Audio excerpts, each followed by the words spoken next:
Some good words in that song. Yeah, some of you know I do write songs. I didn't write that one, but there were some really, really good words in that song. I'm going to do the Bible reading now. So it leads on to what Matt will bring to us. The passage is called The Temptation of Jesus. If you have Bibles, you can open them up to Matthew 4. We're reading from verse 1 to verse 11. The passage is entitled The Temptation of Jesus. He's just been baptised. Now this is pre-stuff before he goes out and changes the world. He's got to change himself. He's got to make sure his heart's ready to be changed. Am I too loud? I sound super, super, super loud. Okay, let's read from verse 1. Then Jesus was led by the Spirit into the desert, or some translations will say wilderness, to be tempted by the devil. After fasting 40 days and 40 nights, he was hungry. The tempter came to him and said, "If you are the Son of God, tell these stones to become bread." Jesus answered, "It is written, man does not live on bread alone, but on every word that comes from the mouth of God."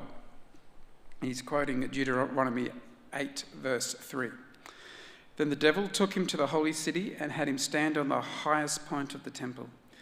He says, if you are the Son of God, yeah, prove it, yeah.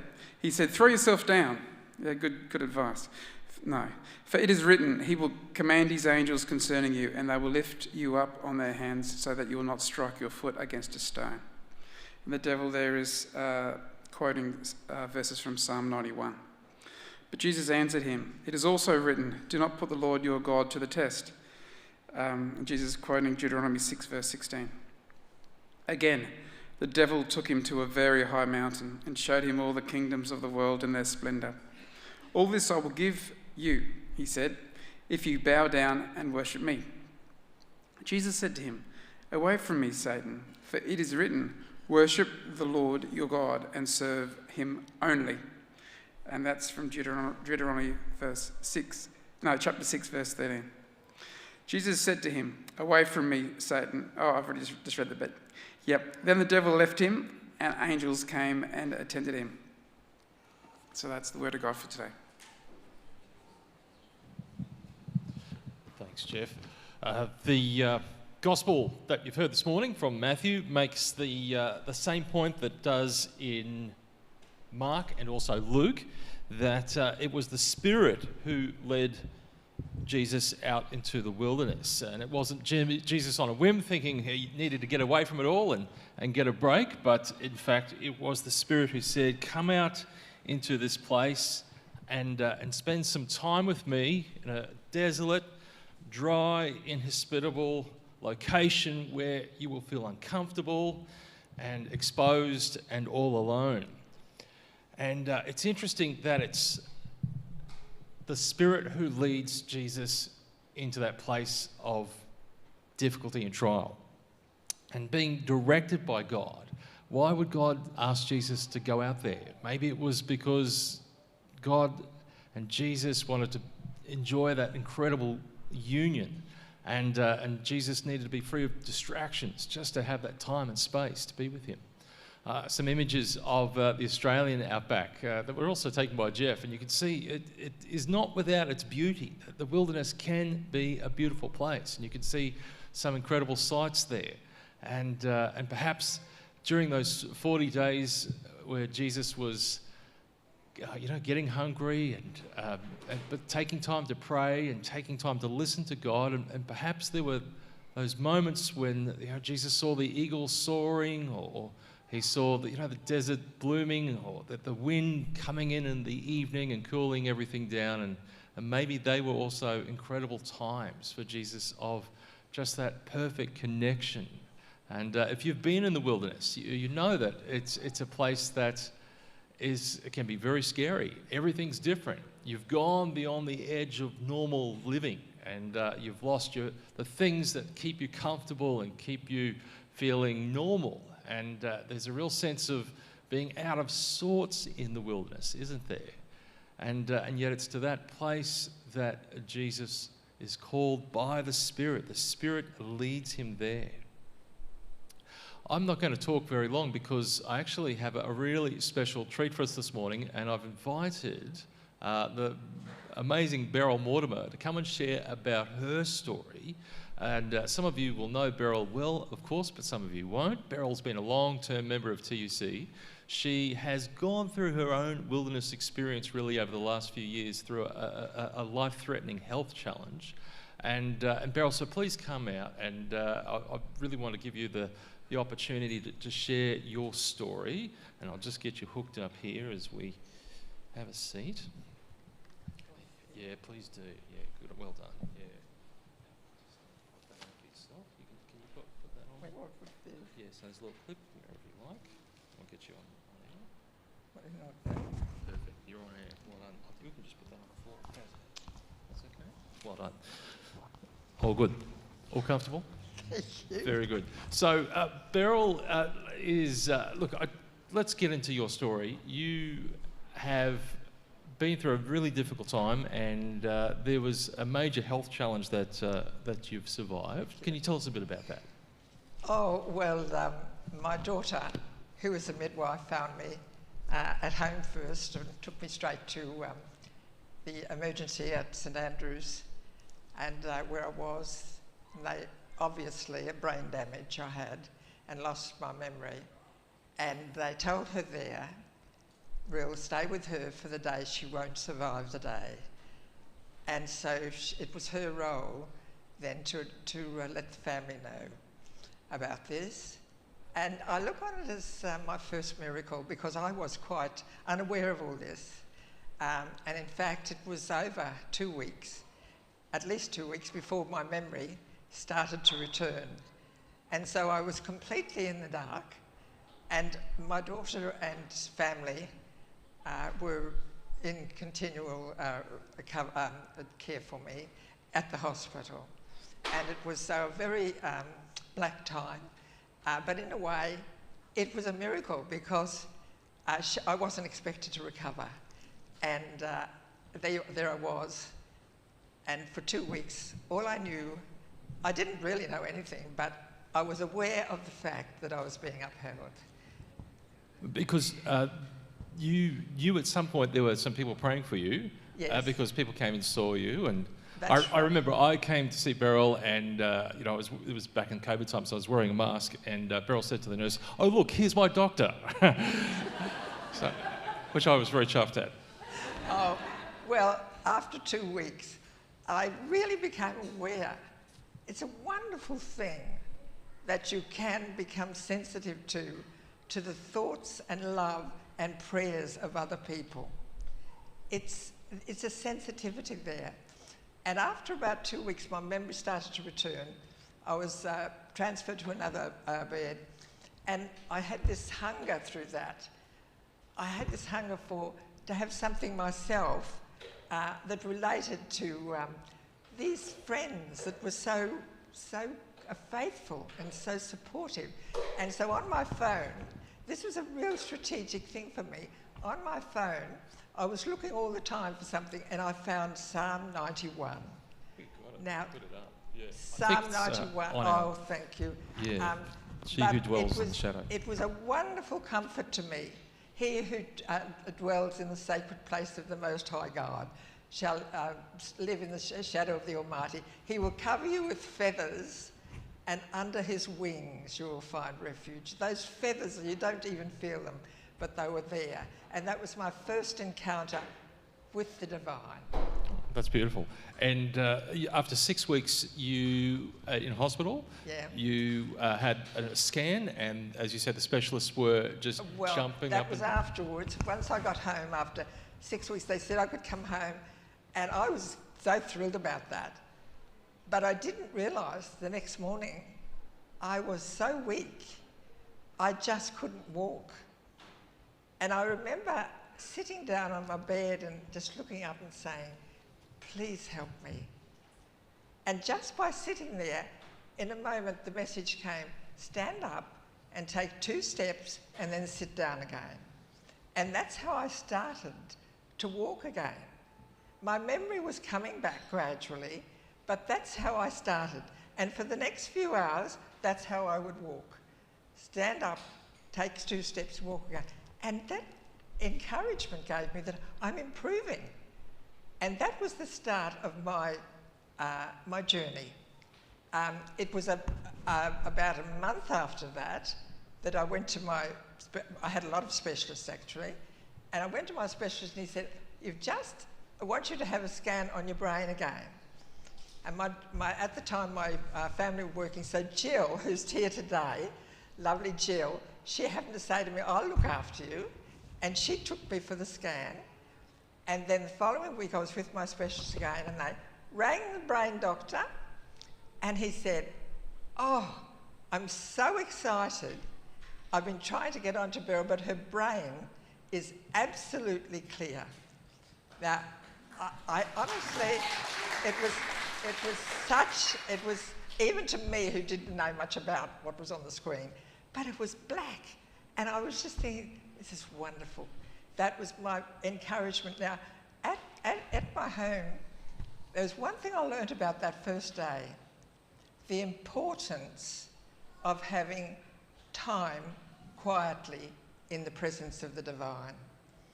And I've learned that, and now I call it my space time.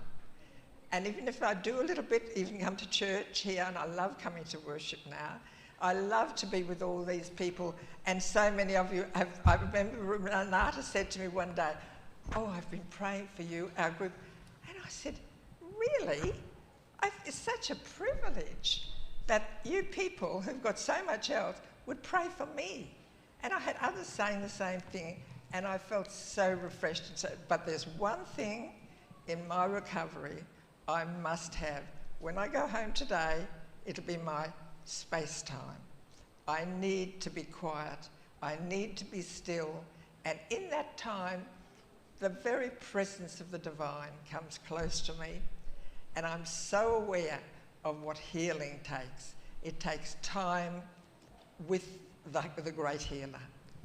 And Beryl, you said there was that experience of sort of trading off your activity, your higher activity for Yes. times of quiet, but you also said that was a turning point in your connection with God. And something you said to me the other day really stuck with me. You said, my weakness anchored me with Jesus.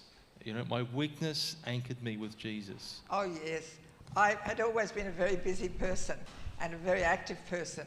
And I could never, ever cope with not doing anything. I'm a completely changed person now. This has been such a gift to me. I remember one verse he said, don't be, no, I have got it here. Do not fear your weakness, because it is a stage on which my power and my power and glory perform most brilliantly. Do not fear your weakness. And that's a wonderful thing. If you can, the moment you've got anything concerning you, take it to him and leave it with him. That's been a big part of my growth, part of my journey, is to leave it with him and let him take the weight. And my Christian faith has been freed. I'm free. This is what's happened.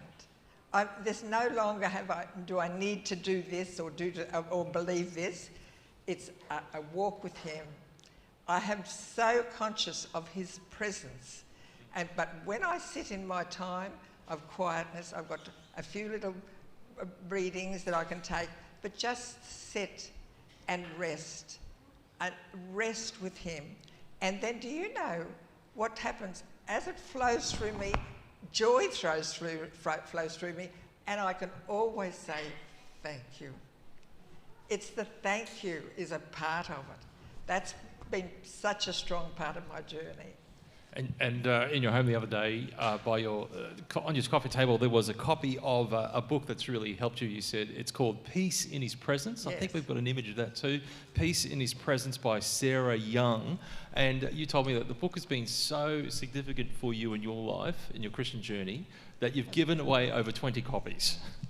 It's a wonderful a wonderful way of a little reading and then a little passage, only small, and a beautiful photo, beautiful picture. It's just the journey that, and one thing he says in it is that what he loves is when you honestly trust him, when you honestly trust him for everything, leave it with him and you thank him. Trusting and thanking. And I think that it seems so simple, but it's not as simple as it seems, but it's real. And the thank you was not hard, because this has been a miracle. No two ways about it. It's been a miracle. And for me, my memory is, well, it's not too bad. My daughter says it's as good as a lot of others at Well, we're going hospital. to see how good your memory is in just a moment, because Beryl's got something special for us. So you've had this, incredible, miraculous healing. Really, everyone's incredibly surprised at it. But through that difficulty, you've had. We can hear in your voice. You've had it's opened a new doorway for you to be with God. Yes, it has. And I used to do a lot of writing. And then when I think of you with love, because that's the love you've given me. That's what God does for us. It's the love of the divine Jesus that we're given and we can pass on to others. And so I think of you all with thanks. I thank you for what you've shared with me in the way you've prayed for me. One of the little poems I wrote, and when I was thinking of it the other day, it reminded me of each of us, and we're seeking to give something. It's called fragments. And this is how it goes. He gave his lunch. Yes, that was all. 'Twas willingly given, but oh, so small. Then Jesus prayed, and a blessing did fall. He was only a lad, but he answered the call. I wonder why, but it's true. She gleaned from the fragments they left in the field. 'Twas all that she asked from their rich harvest yield, but it led Ruth to Boaz. In love prostrate she kneeled, for this beautiful woman was under God's shield. I wonder why, but it's true. Oh, give me some fragments of your healing power, is all that she asked. And Christ healed in that hour. One woman with faith that was strong like a tower. She called and he answered. Then the blessings did shower. I wonder why, but it's true. The fragments of life may be lessons of love, sent to instruct from the Father above. They may come in a storm or in peace like a dove, but if they're from him, they will nurture. That's love. I wonder why, but it's true. Perhaps you're one of the fragments he's waiting to use. The need is so clear, but he wants us to choose. Oh, the joy that's experienced.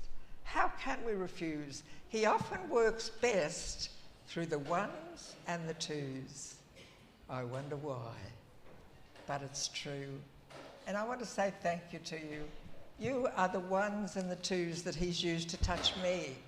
And that's what he calls us to do. And it's such a pleasure. I don't have to be busy helping you. You're helping me. And I'm receiving it. And I just want to say thank you very much. We thank you too, Beryl.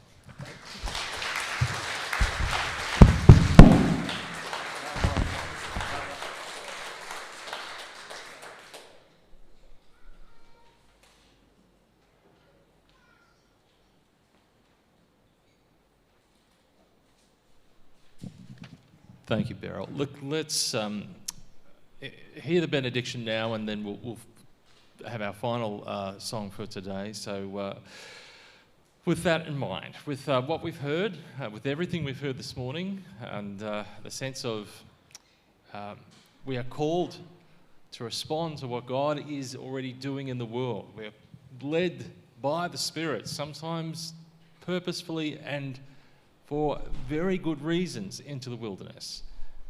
We continue to say yes to you, Lord, in every area of our life. Go with us, before us, and within us.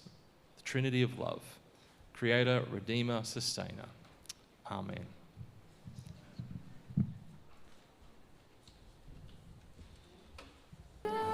no one